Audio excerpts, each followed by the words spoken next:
Good afternoon, everybody. I'd like to acknowledge that we're here on the unceded lands of the Gadigal people in the Eora Nation, and I pay my deep, enduring respects to the Gadigal people for their ongoing custodianship of country, community and culture. I'm also going to take this opportunity to acknowledge that I was brought up on Bundjalung country, and so I want to acknowledge the Bundjalung people as well. And I'm also going to give a shout out to the amazing Dig Sweep that we had this morning, led by cultural educator Josh Sly. Those of you who were here know it was an enormous privilege to have Josh perform for us and acknowledge country and culture in that way. And of course, I also want to acknowledge our chair, Jess Herder, and our three fabulous speakers, Daryl, Peter and Coolin. And I extend that acknowledgement and welcome to any other Aboriginal people and First Nations people who are here with us this afternoon. I'm Nicole Gurran. I'm Professor of Urban and Regional Planning here at the University of Sydney. I also direct this Festival of Urbanism, which is held by the Henry Halloran Urban and Regional Research Initiative, which I also have the privilege of directing. And that is a cross-university research centre here at the university that has a couple of missions, but primarily it's about bringing together the different bodies of knowledge and research at our university and at other universities, together with community leaders, policy makers, creative practitioners, community leaders, advocates and members of the broader public, to have conversations, and actually often difficult and challenging conversations, about the really important issues that face our cities and regions and communities today. This year's festival theme is around regenerative urbanism. Make of that what you will, but I'm going to provoke us all to think about regenerative urbanism in the sense that we know things need to change, and that often when change has happened, and indeed changes that are still happening, they can be profoundly violent and unjust. Let's ask actually what types of change can be made that take us towards ecological restoration, social justice, and a genuinely regenerative space for human and ecological communities. And that is, of course, one of the key themes of today's panel. So the last thing I'm going to do is introduce our panel chair, who's going to take things up from there. Jess Herder is a Dunghutti woman with over 20 years' experience in New South Wales government roles, focusing on natural and cultural heritage management and land use planning. Jess grew up on Dharawal country and now lives on Darug country. She's developed and delivered numerous programs and projects with Aboriginal communities across local and statewide levels. She's extraordinarily well qualified. She's an environmental scientist, project manager and urban planner. But perhaps more importantly, she's dedicated to enhancing outcomes for First Nations communities. And this commitment extends to her volunteer work, including, very luckily for us here at the University of Sydney, as adjunct senior lecturer at the University of Sydney's School of Architecture, Design and Planning. And she's also a very important member of the Henry Halloran Urban and Regional Research Initiative Advisory Board. Thanks, Jess.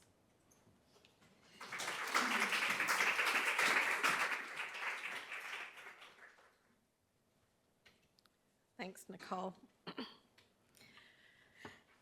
So this regenerative country, community and culture panel discussion will highlight the regenerative practices employed by First Nations expertise and enterprises who are caring for country and community through bringing culture to the fore when working in landscape design, urban forest regeneration and urban development. Thank you to the audience members that have sent in some questions for the panel already. We will get to those, and there will or maybe time at the end for some Q&A from the audience as well. But I'm not making any promises. I'd like to first introduce our deadly speakers and let them tell you a little bit about what they do and why. I'm going to go ladies first. If the panel would like to join me up the front here, and I'll hand over to Kulin to introduce herself and the work that she has done on the Glebe Aboriginal Women's Housing Project as a housing manager for Bridge Housing.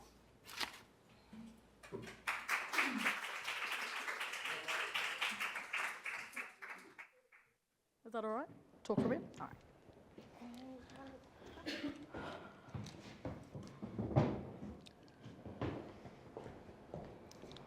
All right.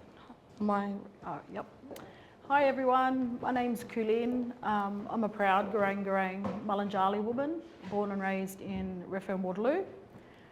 I am a housing manager at Bridge Housing. I'd like to pay my respects to my elders, past, present, and all my deadly youth emerging. I'm going to share our journey today about our Glebe project. I'm currently the housing manager there, but I have been on this project for the last 4 years to help it come to where it is today.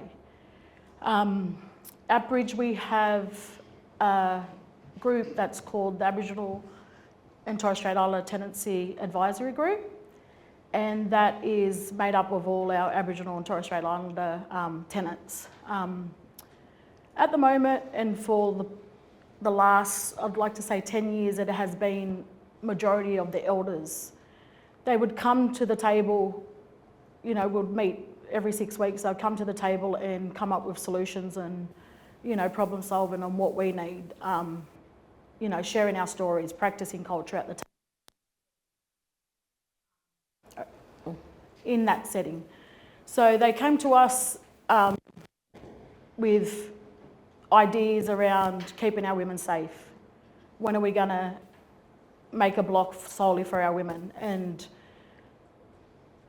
women that come from all walks of life, like the affordable sector and the social sector, so that they can all be together and share a safe place. So we went for the grant, we'd done it without telling the women, and then we got it. So the City of Sydney helped with that. We were successful. Then we started to make it come to life with the tenancy group. They came in, they spoke on what they wanted, how they wanted it. It was all Aboriginal focused and Torres Strait Islander focused. So it was all their ideas. We don't really ever get in the social housing where blackfellas sit at the table and pick what they want and talk about what they need from a cultural aspect, down to where we renovated the whole block. It was an old block. And we made the windows so where they can see outside the window, where they're looking out onto the park, seeing the wildlife, seeing the trees, hearing the noises. A lot of us urban blackfellas, we like the noise of traffic. That feels safe to us. So these women, they wanted that. So we went in, we'd done that. And then it come to the landscaping, how they wanted it. They said that, you know, some of our elders that were there, the aunties, they said, oh, I have my grandchildren over quite a lot. We want to make sure there's a barbecue there. So we partnered with Yarrabinga, who done workshops with our tenants. So these were, you know, long workshops about how they wanted that safety. We're still in process of that. They have been housed, the properties have been housed with Aboriginal women for just over 12 months now. So these women work together and it's all their ideas and what they want in this property. I think for us, the location was everything too, you know, like my people, we love being in the city. If we, you know, that doesn't take away our Aboriginality or where we come from, where our country is, but being a city person was important, and we needed our people situated in that. So we sit right behind a beautiful, big private girls' school, which is even more significant and special because this is just a women's block. So that safety again, the women said we needed that safety, so that was created again. They had the, I guess, safety again of having an Aboriginal housing manager. This doesn't come by much, but we did share that everything had to be black-led, black-focused, and that's what our aunties had said at the table. Even our uncles that come to the table and tenants there, they always said it has to be with what we say. So for Bridge, you know, that's a huge step. You know, this is social housing. We don't ever really get the say on what we want and how that's created. So I think that was the most important thing of how we created the safety for the women, how we created the cultural aspect on how they live. We brought that back into their living space.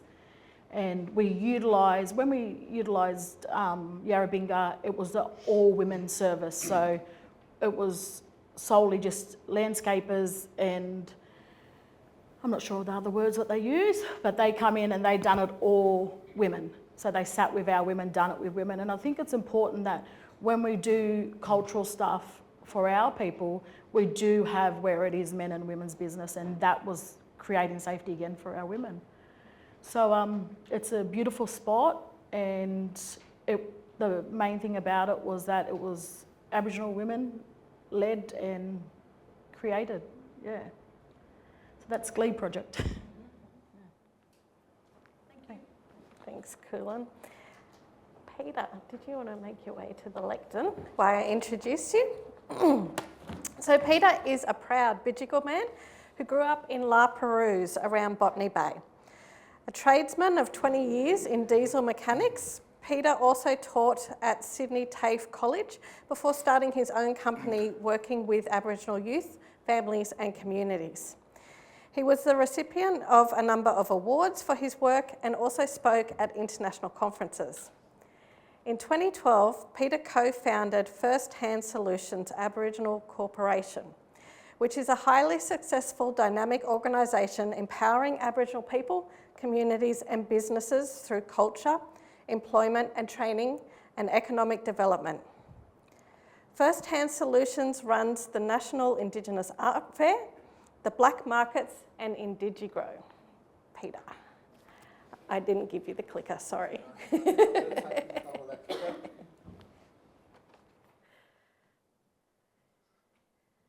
Thanks, Jess, for the lengthy intro. Like Jess said, proud Bidjigal man from the La Perouse Aboriginal community. I want to just acknowledge Gadigal people and acknowledge elders past and present. Here to talk about Indigigrow. Indigigrow is a project I started 8 years ago, and basically I started it because I want to engage our young people in community and I want to be able to give them a job, and as part of their job, pass on traditional cultural knowledge that was passed on to me as a young fellow growing up in the mission at La Perouse. My family still live on the mission at La Perouse, and fruit doesn't fall far from the tree. I don't live far from the mission at La Perouse.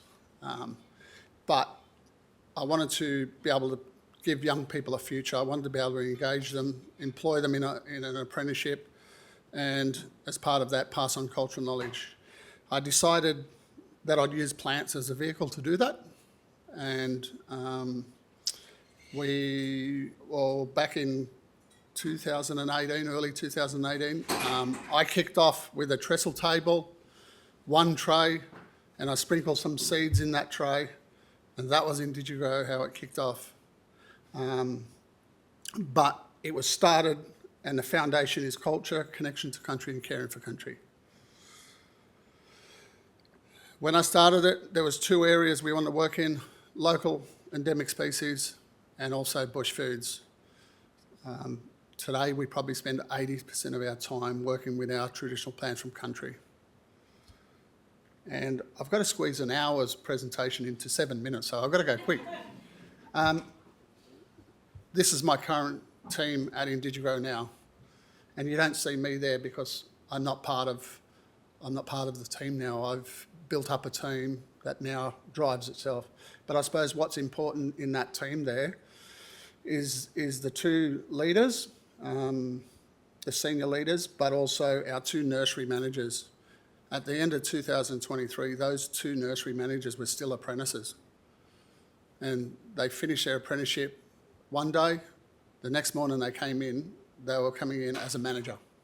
of our 2 nurseries. So we've got 2 nurseries now, and I've still got 4 full-time apprentices, and I've already taken 3 apprentices through their apprenticeship, and I've got 2 managers. So we built the capacity, and we've sort of grown the project organically. We work with our traditional plants from country.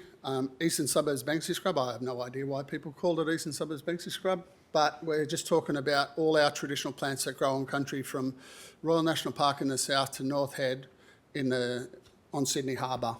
But we used to have 5,300 hectares. Today we've got 3% of those original plants remaining on our coastline.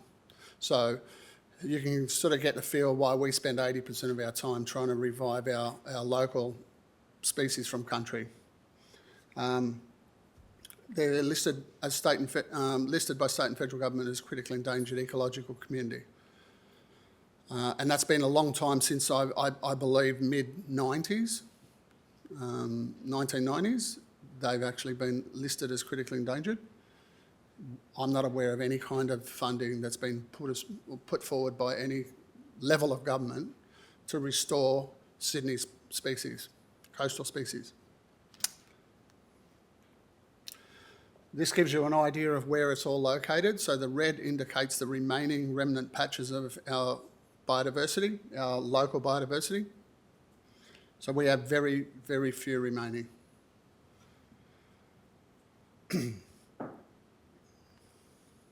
This is what you can typically see in Eastern Suburbs Banksy Scrub on the coastline.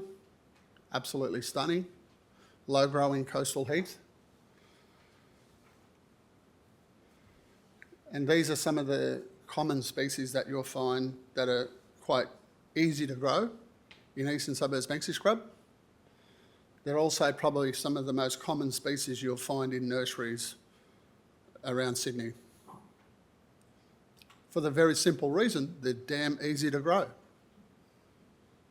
And they're widely used. This is some of the more difficult species you might see. Very hard to find in any nurseries. Now, it doesn't matter whether it's hard or it's easy to grow. All of those plants in those communities are vital for the sustainability of that ecological community. And without them, you've got a weak link in our environment, in our landscape, in our plant communities, if you're not looking at all species that traditionally exist. We've got problems around sustainability of those plant communities. One of the plants we've been on a journey is a really important plant from country that our old people all talk about, and they still talk about it. And it's a plant called 5 corners, or bush lollies. They call them bush lollies because they produce lovely little fruit like that. And I was shown 5 corners plants as a kid, but actually being born and then seeing and eating that berry for the first time was a 50-year journey. It was a 50-year journey for me. That red fruit you can see in the photo was the first fruit I ever laid eyes on and the first fruit I tasted. You can see young Jay up there, who's now one of our nursery managers in the wild with the 5 corners. And there's cuttings and there's some aunties there inspecting our work. That flower, you can see the green flower, is actually the flower on the logo of Indigigrow. And the bush lolly is the fruit. That's a 7-year journey for us, 4 years learning how to grow it. And there lies the problem with restoring our habitats, restoring our biodiversity when they've got such difficult plants sitting in our plant communities that no one is attempting to even grow. Because it's not commercially viable for commercial nurseries to be putting the effort and everything into what it takes. By the way, this is a 5 corners plant here. And it's got bush lollies on it too. But the industry, we're fighting against the horticultural industry in Australia that has no interest in actually growing for biodiversity. They're growing for cash. And I make no apologies with the horticultural industry and what they're doing, because it's known that the production and sale of non-native species is actually reducing the red on that map. And I make no apologies for being critical of the industry, because I come in from culture and I come in from caring for country angle. And for me, it's not about cash, it's about our culture, and it's about sustainability on country. So I can be critical, but it's got to be more than just a cash grab. Moving forward, if we're to restore biodiversity on Sydney's coast, it can't be a cash grab. It's got to be more than that. It's got to be more meaningful than that. It's got to be about country, and it's got to be about biodiversity. And we need to think about that when we're designing, and also when we're creating greening programs. All of this stuff, we need to start thinking about country and biodiversity. 70% of biodiversity sits in the understory of plant communities. But what do we then tend to plant when we do regen projects? No, we plant these big things that grow really high and we don't worry about down here. We're not planting for biodiversity, we're planting for humans. And we need to turn all of this around. Just because we live in a city doesn't mean we can't plant for biodiversity, and we can't plan and plant for biodiversity. You can. You just got to want to. How am I going for time? 1 minute. Okay, I'm going to finish on this logo because it's an important, that logo is so meaningful about what Indigrow was built or created for. And it was inspired by the Five Corners plant and the yarns the old people talk about this plant. So our brand comes from country. We have 2 plant nurseries, but that's very much out of the way or over here on what we're trying to achieve with Indigrow. We're trying to achieve and build young leaders in the community that then go on and restore habitat and our plants on Sydney's coast. And we're doing that because they do it damn well. We grow hundreds of thousands of plants now from the eastern suburbs, Banksia Scrub plant community. Pretty much a lot of those hard to grow ones are what we target. Because we're being flooded with the easy to grow ones, it's time to put the hard to grow ones back on country. So those circles, water, our plants, Mother Earth, the sun, and our seeds. That's a strong connection to country for us through our plants. When we have all of those on country, it's sustainable. And how I generate the income that I need at Indigrow to keep employing our young people and keep continuing to grow Indigrow so we can restore our habitat is we produce bush foods, employment, skills and training, retail and education. It's a combination of those 5 pillars that allow us to generate the income we need to keep Indigrow going. Very much culture, connection to country and caring for country. It's not about cash the whole time. We need to be able to, we need to be able to work in tandem, I suppose, restoring biodiversity and still have your little, income generation. But nature can't continue to make way for people generating income on the destruction of it. So thanks, guys, for that. Can you bring it back? Yeah, sure. Cool. Which one am I pressing to move along? The big one. Just the big one? I'd now like to introduce Darryl Wells. He's spent most of his adult working life, 31 years, working in the conservation and regeneration field, holding several different roles over the years, from local government at Sutherland Shire Council to managing regeneration projects to working at Murrumbidgee, a Durug not-for-profit entity, as a restoration specialist while embodying their motto of caring for country. Daryl is a proud UN man and has qualifications in conservation and land management, a Cert 4 and diploma from RIDE TAFE. Daryl has won awards for his volunteer work and brings over 30 years hands-on and management experience in the conservation and restoration field. Thanks, Daryl. Hi everyone. Thanks Pete for that. I've just changed my talk about 3 times when you were going then. It's fantastic. Yes, so I'm the Open Spaces Manager for Mirror. We're a not-for-profit Durrig organisation, Western Sydney. And we're run by, we have a board of 2 aunties and an accountant, and we love the aunties dearly, although they do scare the shit out of me sometimes. But so everything we do goes back into the community. I've got, trying to condense this 30 years worth of work in the regen. I've got a few photos here. I don't know how much you guys know about actual regeneration, which is taking weeds out of the bushland, encouraging the natives to come back.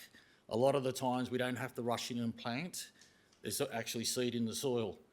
Now, this is out on the Pean River, which is actually called the Rubbin, is its name's been called for about 40,000 years. You'll see in the front there, you can see that structure. That's actually a native bee hive that they put in. And then about 4 days later, they got a 42-degree day and it killed them all. So that didn't work too well. But you can see that's right on the riverbank there. That's actually an after. That's the before photo. Okay, you can see all the vines up the trees. That's all balloon vine, really, really nasty. There's some really nice eucalypts left in there, maybe some of them a couple of 100 years old. There's a couple in there that we think are scar trees as well. May well have had canoes made out of them. They're going to die, basically. If nothing's done, they're gone. So we've lost them. So then you saw the one before. If I press back, it'll go back to it, surely? Yeah, you can see the difference there. You can actually see the trees. We've gone through, removed all the vines out of it, and that's it there. Massive difference. And that was all done in a team of mine. I have 3 teams, 4 or 5 people. We go through all this. We have trainees.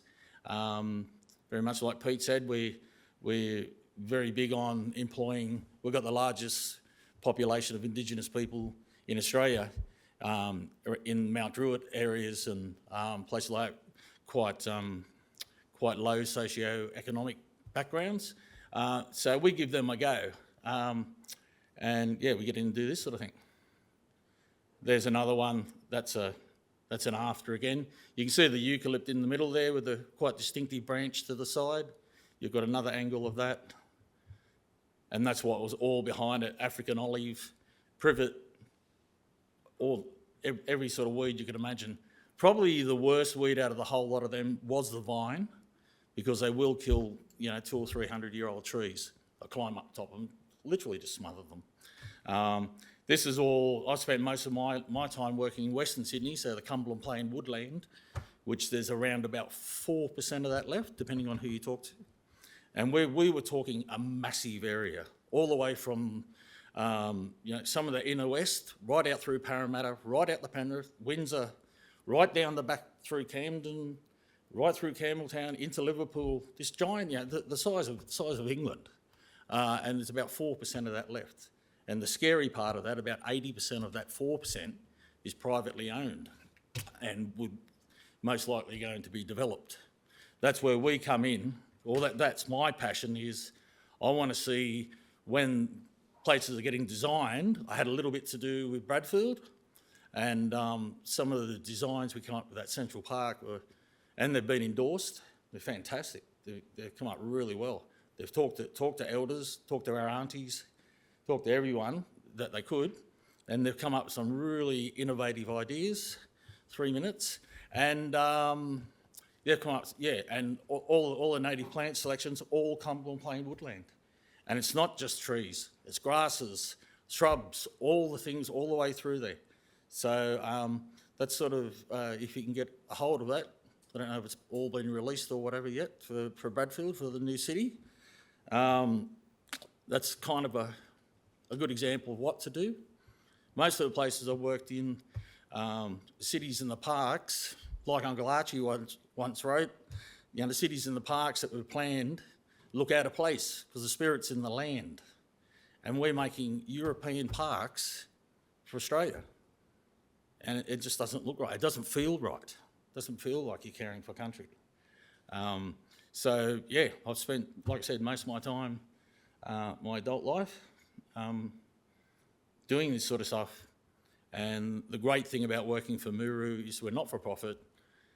And I've got one trainee at the moment who both his parents, he's just turned 18, and both his parents are in jail.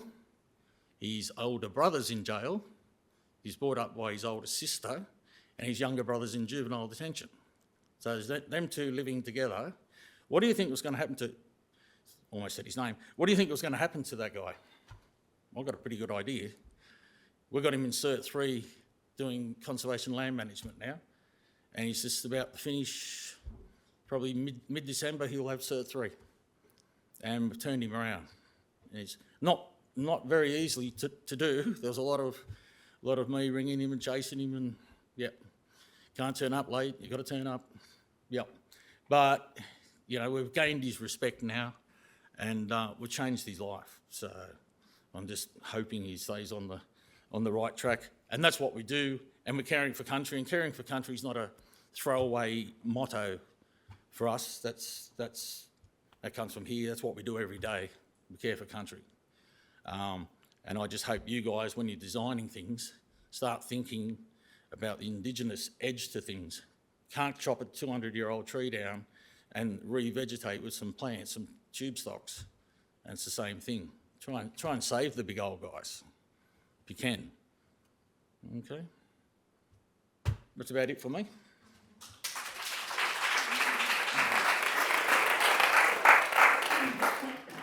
Did I leave the questions there?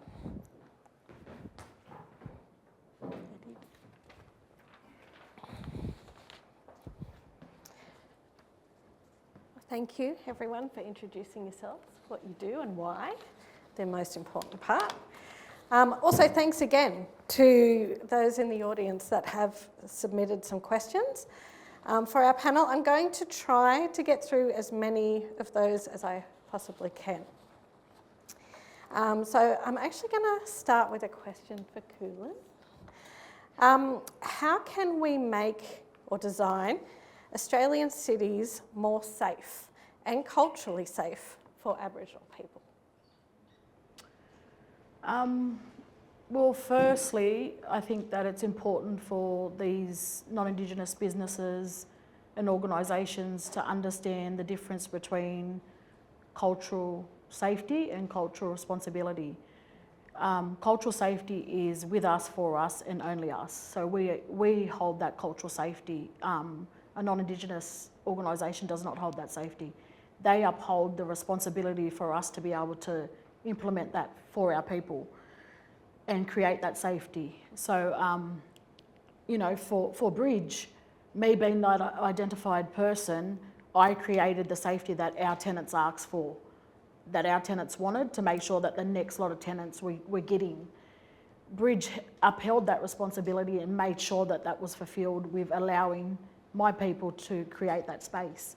So I think it's really important that they understand the difference between them two, because you can't just say, yeah, we're culturally safe in a business. We know that when we build and develop, you have the connect to country. That's a government policy. So connect to country is where, and we don't have many businesses that come in and do connect to country, because there's only a certain amount of people that come in, or businesses, two that I know of that are black owned, black run, that come in and do the sweep of what it looks like before the build. So that's hard for us, but that is, again, we're only utilising two places that are two businesses that mightn't be from our area. So that's even harder, because they're not, you know, privy of what was there before, or all the traditional owners of that place. So, you know, upholding that and knowing the difference between cultural safety and cultural responsibility is huge. Yeah. I might ask you it's kind of a follow-up question. What is your ask of the property industry? From with the social housing side of it, Glebe on its own is very unique. So we have social and affordable. So are you aware of what social and affordable are?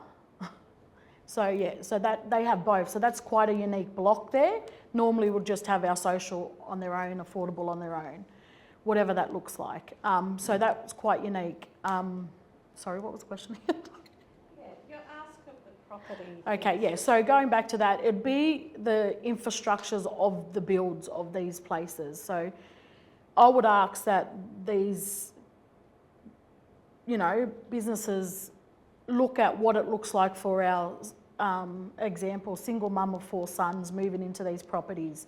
Why are we putting up chalkboards? Why are we putting carpet? In any season we have, as an example, we have funerals, throughout the whole year. We have families coming in. Within 1 year, that carpet is stretched and damaged. Why aren't we putting in proper materials so that we have sustainable living? Why are we going for the cheaper options? Why aren't we looking at what it looks like to connect to country for our people? So I'd ask, when you're building them, when you're doing this, have a look at who you're advertising for. Because when we do builds in the Redfern and Waterloo community and the inner city, we have a big my people presence.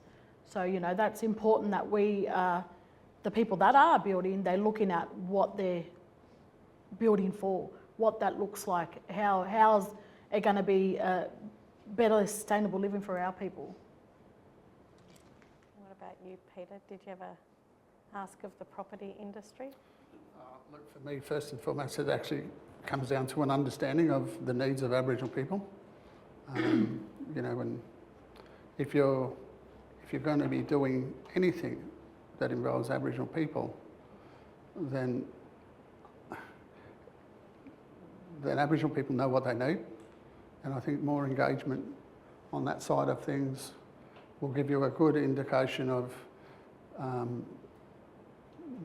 the stuff you need to do that is supportive of Aboriginal people. For me, I just don't see enough engagement still today with Aboriginal people.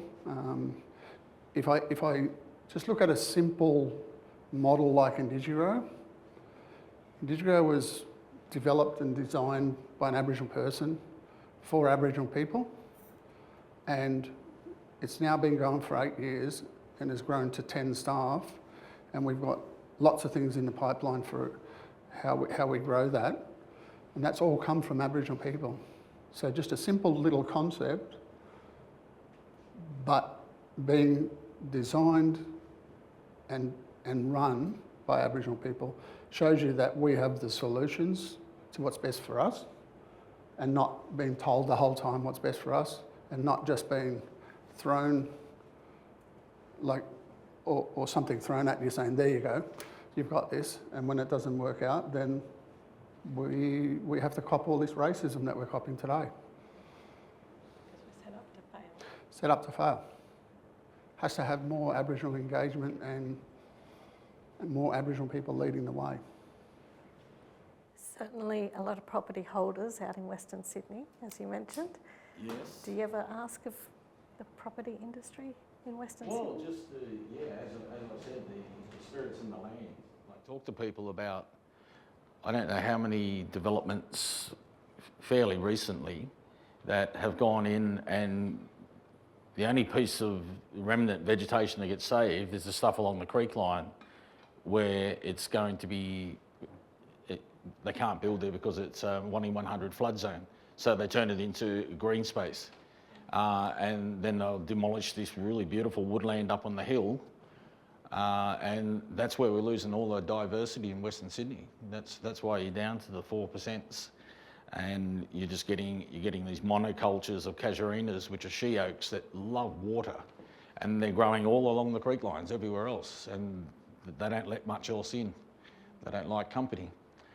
So you're getting very, very simplistic visions of what the Cumberland Plain was. There's some really fantastic examples. Waianamadda National Park, a lovely piece we're working at Orchard Hills near the new airport, which has been saved basically because it was a defence industry area. And over the years, and the Yanks stored heaps of rockets and things there in World War II, and you know, they may or may not still be there. There's big mounds built around all these buildings, but all the bushland around there, and the kangaroos and the emus and everything is still there.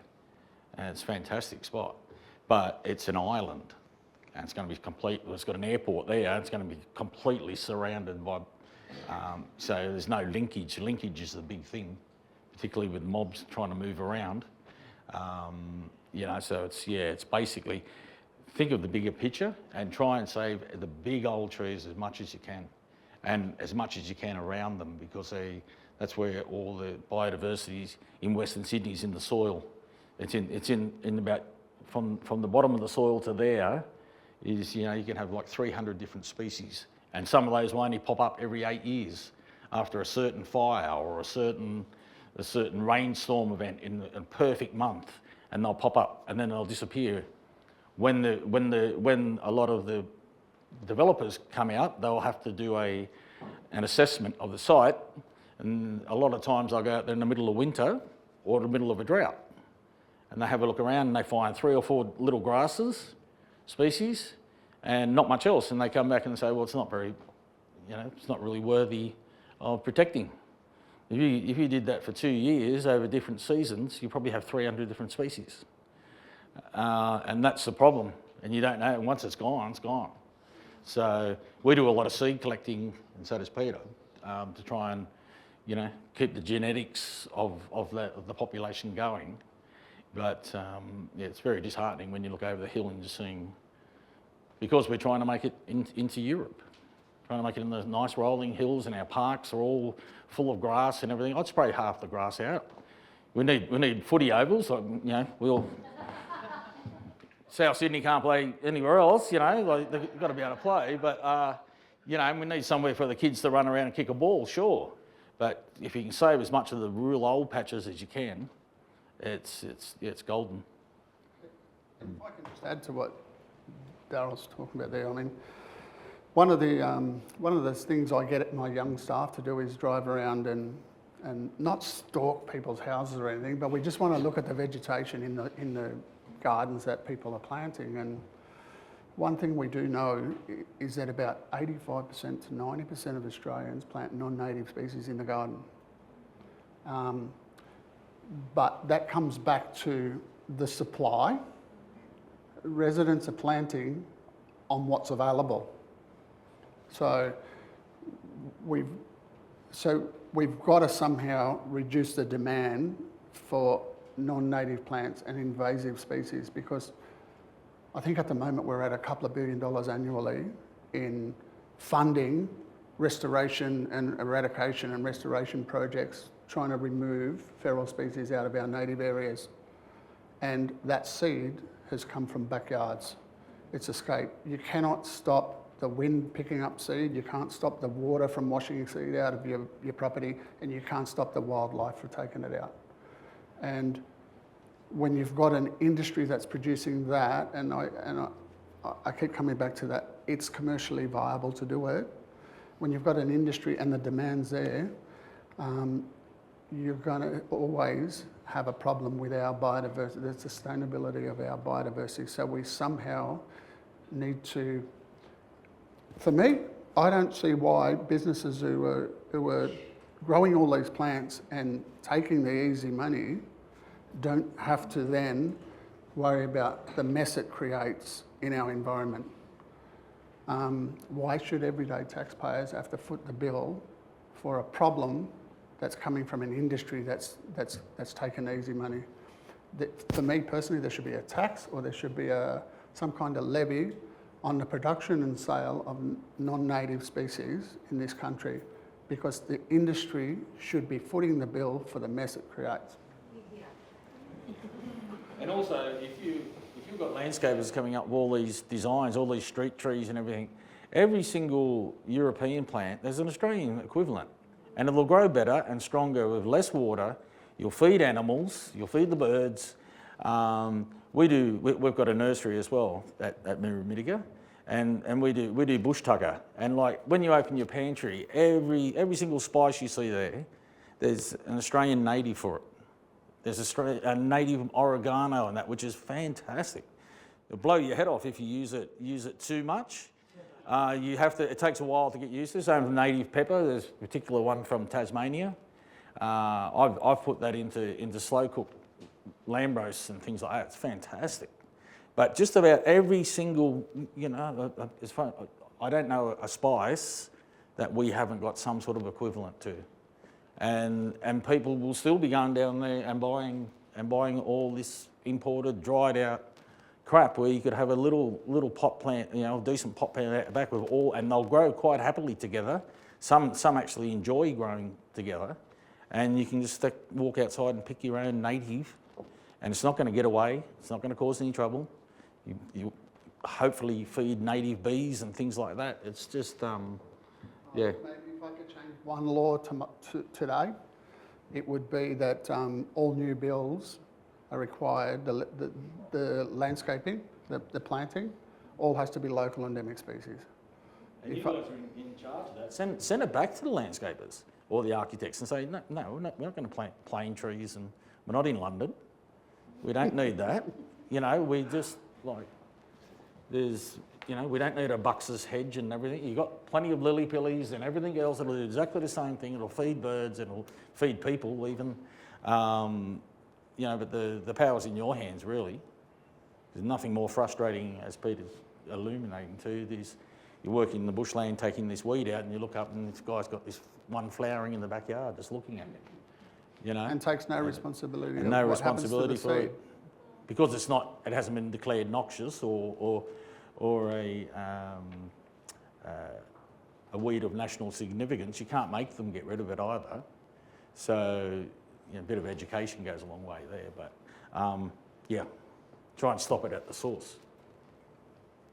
So this information that you're sharing with us, is it easily accessible for people? You talk to me, it is. I suppose all those TAFE courses, Cert 3s and conservation, ecosystem management, they all cover that. They all. One of the problems we also face is that architecture and things like that is still very much in colonial designing, and it's not. It's slowly moving to caring, designing for country. We've been fortunate enough to work with the UNSW faculty for the last 3 years, and all the architects coming through there designing for countries. And I've got 300 designs of the latest Indigenous Sustainability and Educational Gardening Centre from those students. But it's all designed around country and creating the lightest footprint on country. We need to start thinking about how we're teaching architecture and how we design and start designing for country.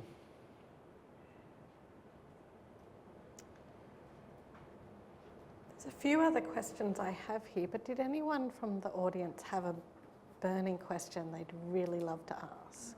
Yes? We've got some random mics. Okay. Right.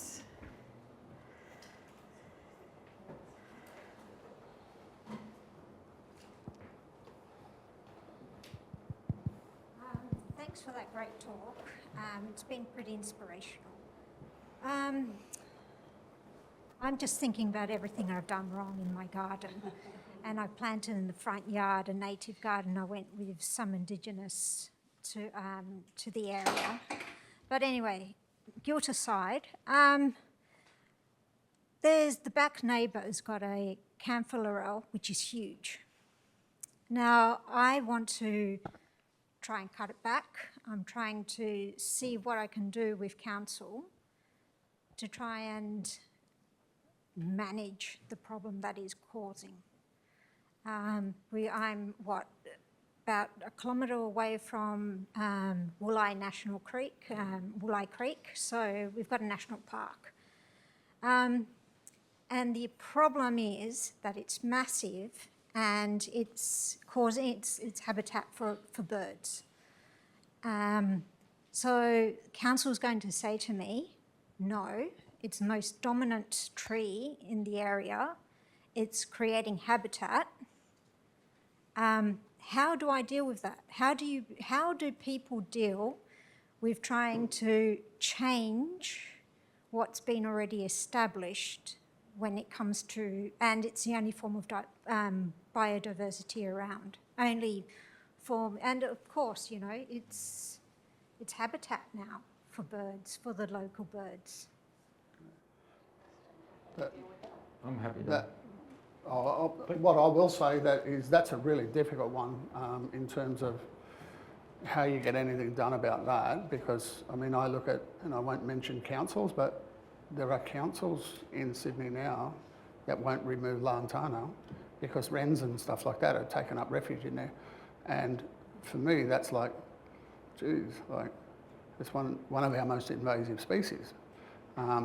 So for me, it all comes down to education, educating people on the damage that certain plants or non-native or invasive plants are doing to our biodiversity, both plants and animals. And for us, with the talks we do around that, we've had really good responses back and feedback, and a lot of people now, as a result of that, are doing things a bit different because they actually understand it, and they can see the damage, but they can also see the benefits of our native biodiversity. So it really does come down to trying to educate people on, you know, the damage done. I mean, Darryl might have more to add or differing views to this, but if you look at the definition of a weed, it's a plant grown in the wrong place. If that was in China, it'd be a fantastic tree. And I've seen them in parks and that, and climbed them as a kid. And they're beautiful trees, canthers. They smell great when you're cutting them down. So I have a bit of trouble just killing something that's, you know, quite old. How old? 100 years old or something? Or big old thing like this, or. Yeah, there's a big old tree, and it would be providing some sort of habitat, but there would have been a native there in its place originally. I know it's a huge problem in Byron Way, up Bundjalung. Yeah, and they've got a lot of local tree guys going around, and they're actually blocking them down and cutting slabs out of them, making furniture. Because the old camphor box is a whitefish and everything like that. My mum used to have a box of it and put all the old blankets in there. You know, I'd much rather see something happen with it rather than just kill a big tree. But they also, they're pretty nasty. There's some evidence, I know a lot of people have told me over the years along creek lines, that when the rain hits the tops and drips off the camphor leaf, it actually like scorches frogs. Yeah, it's like a methylated spirits getting squirted onto frogs, and just anecdotally, I've seen there were areas that you go down in certain times in spring and summer, and you couldn't hardly hear yourself from frogs. Stacks of camphor laurel along there, and you go back in 5 years' time, and you hear the odd. Yeah, so they're pretty nasty, and they've got a little blackberry, and the bird will take them for miles and spread them everywhere. So I can't give you a definitive. I just hate to see things wasted.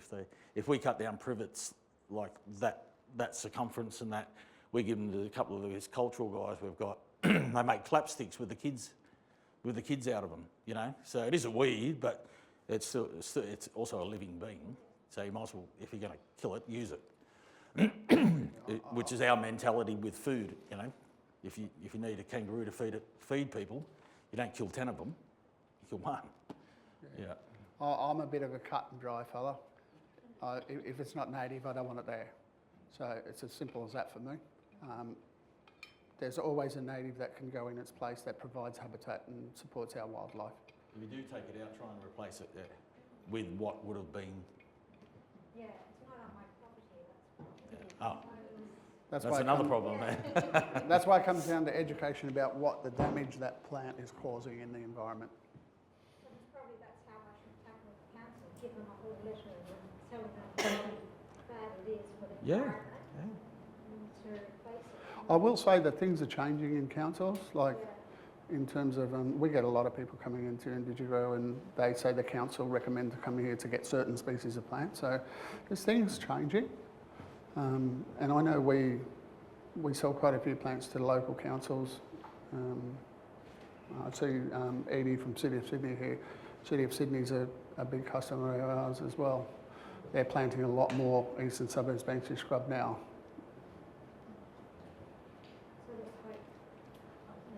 Yeah.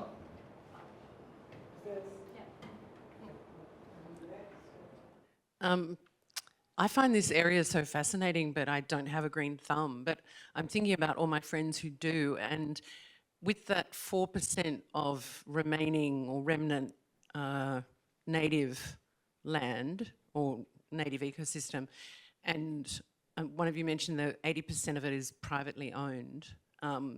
Just thinking about what strategies or what kind of outreach you can do to private landowners to educate, to retain that in a way, because it seems kind of, it sounds amazing and sexy, you know, like imagine if you could build a landscape that was also, you know, a really good system for keeping everything going and looks good, you know? So I'm just thinking about, what are the strategies or the outreach for communicating with owners on those parts of the land? I mean, if I look at eastern suburbs Banksy scrub in that map I showed you, well, probably that represents 3% on Sydney's coast. Probably 95% of that 3% is in national parks on our coastline. And we get a lot of people saying to us, isn't it great, it's in a national park, it's all protected and everything like that. Well, that couldn't be further from the truth. It's not protected in a national park because national parks are not in the game of reproducing plants. They're in the game of locking down land. But if we're not putting fire through the landscapes, we're not using traditional methods of regeneration of those plant communities, then all we've done is put a noose around them, and every day goes by, it gets tighter, and eventually those plant communities die, those remnant patches. So I think one of the strategies that we've introduced at Indigo is we've gone full wholesale to the public. We've actually realised that if we make our local endemic plants more affordable and accessible to the public, we're going to use the public, many hands make light work, and we're going to use the public to come in and buy those plants and start planting them on country, so we get a lot more red on that map. And that's not a decision made about money. If it was, I could still sell the same amount of plants at retail prices. So it was purely about caring for country that we went wholesale to the public to try and restore more habitat on our coast. We also work with a lot of corporates, education around, we have a lot of corporates come and do some corporate volunteering, and we're able to educate in the actual remnant patches, show them, and then we've had a lot of those go on and look at how they can incorporate restoration in their workspaces and that as well. But I think putting or restoring a lot of those traditional plants on country lies in future industries like architecture and huge education programs with residents and councils and all that, and trying to bring everyone on board of the plight of our ecological communities right through the Sydney region. Darren's got... Just quickly, there is probably about 10 to 15 years ago, they brought in a thing called biobanking, where people who owned land with an endangered community on it could actually work through national parks, it was at the time, There's a biodiversity conservation trust now, of course. The government likes to make new things. And you can, if you've got this, some of that Cumberland Plain or some eastern suburbs Banksia scrub, and you've got a decent thing, and you're willing to lock that up in perpetuity, so you sign a conservation agreement with them, and if you ever sell that land, that's sold with that covenant on it. And what they do, you can do an assessment of that and see how special it is, and you actually gain credits. It's fairly complicated. I'll try not to be, but that's basically you get those credits, and then a developer will come and say that they'll have the same. It's supposed to be the same bushland that they want to knock down and develop. They've got to get, say, 30 credits to be allowed to do it. They come knocking on your door. Hey, you've got 10 credits there. Can I buy the credits off you? And if they're quite desperate, those credits are worth quite a bit of money. And to do that, you've got to have a plan on how you're going to look after the bushland. A lot of it, I've seen farmers out southwest Sydney, Camden Way, they had to block off their creek lines with fences to keep the cattle out of there from destroying the banks and things like that. So to do that, to implement those things, you use your money from the credits. And then you get people like us to come in and tree plant or take the weeds out, whatever we've got to do. So we'll do that. And if you get $500,000 worth of credits and you do all that work that you meant to, and you meant to have me coming in once a month for 10 years, if you do all that and it costs you $300,000, it's $200,000 in your pocket. So that's the encouragement. Yeah, so there is that. But there's, of course, being humans, we scam things. So, yeah. But that was the well-meaning thought of it, to try and save what's on public. Because you can't just say you can't. Your mate over here's just made $20 million by selling this old farm, and you can't say you can't do that because you're unlucky enough to have a bit of bushland left. His parents cleared that years ago. You know, so you've got to make the vegetation you've got really important and worth a lot of money. And it is, but yeah, we've corrupted it. Yeah. I'd like to thank you for your questions and for coming along and listening today. I'd like to thank my wonderful panellists for everything that they've shared with us today. If you could put your hands together for our wonderful panel.